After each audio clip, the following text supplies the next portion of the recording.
আলহামদুলিল্লাহ, আসসালামু আলাইকুম। সবাই কেমন আছেন? আলহামদুলিল্লাহ, ইনশাল্লাহ আশা রাখি ভালো আছেন। আজকের এই ভিডিওটা এবং আজকের টপিকটা আপনাদের সবার জন্য, পৃথিবীর সমস্ত মানুষের জন্য। এটা আমি একজন সাধারণ মানুষ, আমার পক্ষ থেকে সবার জন্য একটা মেসেজ, এবং শুধু বাংলাদেশ নয়, সারা বিশ্বের সব মানুষের জন্য একটা মেসেজ। যেহেতু আমি মুসলিম, আমরা মুসলমান, আমরা মুসলিম হিসেবে আজকে একটা বিষয় নিয়ে আমি আপনাদের সামনে আসলাম, এবং আসা আমার জরুরি মনে হয়েছে, এবং বিষয়টা নিয়ে আপনাদের সঙ্গে কম্পেয়ার করা, মানে বিষয়টা নিয়ে একটু ডিসকাস করা আমি প্রয়োজন মনে করছি। তাই আসলাম আজকে আপনাদের সঙ্গে আজকের এই ভিডিওটা নিয়ে সবার সঙ্গে একটু বোঝাপড়া করার জন্য। যাই হোক, আজকে আমি যে বিষয়টা নিয়ে এই ভিডিওটা করতেছি বা কথা বলতেছি, সেই কথার প্রেক্ষাপট হচ্ছে, আমরা মুসলিমদের যারা আছি সবাই হাফিজি করি, কোরআন পড়ি, কোরআন মুখস্থ করি, কিন্তু কোরআনের আমরা বিশ্লেষণ বা তর্জমা বুঝি না। আসলে এটা কি হলো? কখনোই না। কোরআনকে আগে শুধু হাফজি পড়লেই হাফেজ হলেই হবে না, তার তর্জমা, তার ব্যাখ্যা অবশ্যই বুঝতে হবে। এখন আমাদের দেশে আমাদের বাচ্চারা বা অনেক লোক আছে, আমরা বলতেছি হাফেজ সাহেব, কিন্তু আসলে এটা কি জরুরি? এই যে কোরআনকে শুধু মুখস্থ করা, হাফেজি পড়া, এটা জরুরি? কখনোই না। আমরা মুসলমান হিসেবে এটা জরুরি যে একটা কোরআন আমরা মুখস্থ করতেছি, হাফেজি পড়তেছি, সে হাফেজি অর্থ সহকারে পড়া উচিত। কেননা আমি যেটা পড়তেছি বা আমাদের সন্তানকে যারা শিক্ষা গ্রহণ করাতেছি, যে হাফেজি পড়াইতেছি, সেটা যদি সে না বোঝে, তাহলে তার সেটা মুখস্থ করার প্রয়োজন কী হলো? সে হাফেজি হওয়ার বা এই হাফেজি পড়ার কী প্রয়োজন? আমার এই মেসেজ হচ্ছে প্রত্যেকটা মানুষের জন্য, যে আপনি কোরআন পড়লেন, কোরআনটা বুঝলেন না, তাহলে ওটা আর পড়ার প্রয়োজন কী হলো? সেটা তো কারো কাছ থেকে একটা জিনিস শোনা যেরকম, সেরকমই। যেমন আমরা হিন্দি গান শুনি, সবাই শুনি মোটামুটি, কিন্তু ভাষাটি সবাই বুঝি, কিন্তু ভয়েসটা আমাদের ভালো লাগে তাই শুনি। তো কোরআন যদি আমি শিখে বুঝে মুখস্থ করে আমি না বুঝি, তাহলে সেটাও তো ঠিক সেরকম হলো। যেমন হিন্দি গানে অনেক করে আমার মুখস্থ আছে, আমি অনেক গাইতে পারবো বা অনেকে গাইতে পারবে, কিন্তু সেটা কি আমি গাইতেছি বা কি বলতেছি আমি সেটা বুঝতেছি না, সেটা বুঝি না। তাহলে ওটার আমি মজাটাকে পুরো পেলাম শুধু ভয়েসটা শুনে, যে মজাটা সেটাই। কিন্তু বয়স শোনা, হাফেজি পড়া আর বয়স শোনার মতো একই কথা। তাই সেরকম হাফেজি পড়ার কোনো দরকার নাই, সেরকম হাফেজি হওয়ারও কোনো দরকার নেই। হাফেজ হতে হলে হাফেজি পড়লে অর্থসহ পড়তে হবে, অর্থসহ জানতে হবে। কোরআনের তর্জমা না জানলে, অর্থ না জানলে, ওটা পড়ে আর লাভ কী? অযথা ওই পড়ার তো কোনো প্রয়োজন নাই।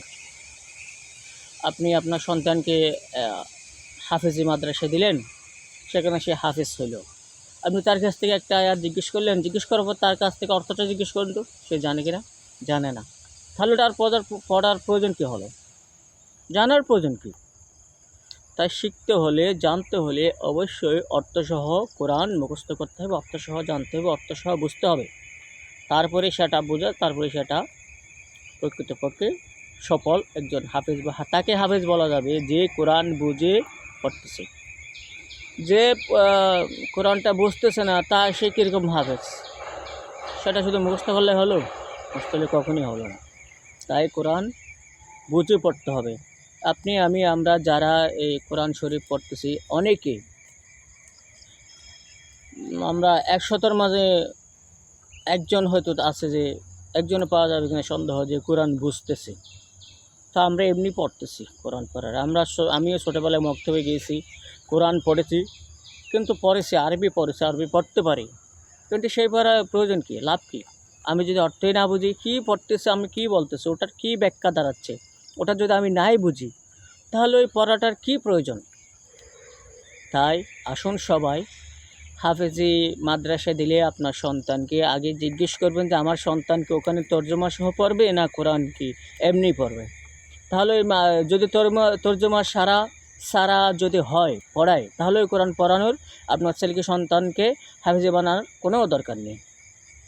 বলবেন এক পৃষ্ঠা আজকে পড়লো, মুখস্থ করলো, সেই জন্য সেটার অর্থসহ মুখস্থ করে, অর্থসহ পড়ে। প্রত্যেকটা মাদ্রাসায় যেখানে কোরআন হাফেজি পড়ানো হয় সেখানে অবশ্যই যেন অর্থসহ কোরআন পড়ানো হয়। অর্থসহ না পড়লে আপনার সন্তানকে যদি কোরআন শিক্ষা দেওয়া হয়, ওই শিক্ষার কোনো প্রয়োজন নেই, ওই শিক্ষা অযথা। কোরআন আমরা পড়ব অর্থসহ। কোরআন অর্থসহ পড়লে সেটা কী ব্যাখ্যা দাঁড়াচ্ছে সেটা আমি বুঝতেছি, আমার সন্তান বুঝতেছে, তাহলে সেটা সে অনায়াসে সব জায়গায় প্রকাশ করতে পারবে এবং সবাইকে দিক নির্দেশনা সলিউশন দিতে পারবে, যে বলতে পারবে যে এই আমি কোরআন পড়লাম, কোরআনের এই ব্যাখ্যা। এখন ব্যাখ্যা না বুঝলে, ব্যাখ্যা বলতে না পারলে ওই কোরআন পড়ার কোনো দরকার নেই। তাই শুধু হাফিজি মাদ্রাসা নাই, মক্তবে যারা কোরআন পড়াচ্ছেন, আরবি শিক্ষা দিচ্ছেন, তারাও অর্থসহ কোরআন পড়াবেন। অর্থসহ কোরআন পড়লে সে ধর্ম আর জীবন সম্পর্কে ভালোভাবে বুঝবে, জানবে। তাই আজকের আমার এই মেসেজ সারা বাংলা এবং সারা পৃথিবীর মানুষে যে ভাষায় তার ধর্মগ্রন্থে পড়ুক, সে যেন অর্থসহ পড়ে, তার ধর্মটাকে যেন সে ভালোভাবে বুঝে জানে। ধর্মগ্রন্থ পড়লে সে মুসলমান হোক, হিন্দু হোক, বৌদ্ধ হোক, খ্রিস্টান হোক, যে ভাষায় তার ধর্মীয় গ্রন্থটি পড়বে সে যেন অর্থসহ পড়ে। অর্থসহ পড়লে তার বিষয়টা আপনার এই যে তার ধর্মের সম্পর্কে সে ভালোভাবে বুঝবে, জানবে। তাই ধর্মগ্রন্থ আমরা পড়ব অর্থসহ, তর্জমাসহ। কেউ এমনিতে ধর্মগ্রন্থ আর পড়ব না। এবং প্রত্যেকটা হাফেজি এবং যেখানে মক্তবে কোরআন বা এই যে আরবি পড়ানো হয় সেখানে অর্থসহ পড়ানো হোক। এটাই আমার আজকের এই টপিক, আজকের এই মেসেজ সবার কাছে। আলহামদুলিল্লাহ, সবাই ভালো থাকবেন।